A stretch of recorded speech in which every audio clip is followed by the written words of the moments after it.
તો જામનગરની વાત કરીશું કે જ્યાં જે પરંપરાગત રીતે મેળો યોજાતો હતો તેના મેળાના જે માથાકૂટ હતી તેની અટકળોનો હવે અંત આવી ચૂક્યો છે અને સાથે જ આ તરફ દર વર્ષની જેમ આ વર્ષે પણ પ્રદર્શન ગ્રાઉન્ડમાં જ મેળો યોજાવાનો છે। તો મેળાને લઈને અનેક માથાકૂટો થઈ હતી, આખરે તેનો અંત આવ્યો અને એસટી બસ સ્ટેન્ડ પ્રદર્શન ગ્રાઉન્ડમાં શિફ્ટ થતાં મેળાને લઈને જે અટકળો શરૂ થઈ હતી તો સ્ટેન્ડિંગ કમિટીની બેઠકમાં મેળો પ્રદર્શન ગ્રાઉન્ડમાં જ યોજાશે તેવું નક્કી થઈ ચૂક્યું છે। ત્યારે 10 ઓગસ્ટથી 28 ઓગસ્ટ સુધી જામનગરમાં શ્રાવણી મેળો યોજાવાનો છે।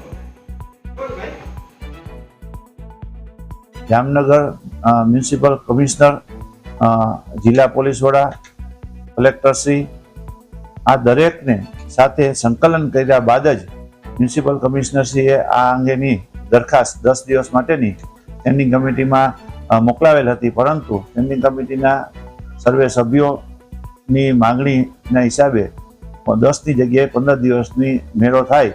દર વર્ષે 15 દિવસ માટે થાય છે, એટલે આ વખતે પણ 15 દિવસ માટે મેળો થાય તેના માટે 15 દિવસની મંજૂર કરવામાં આવેલ છે।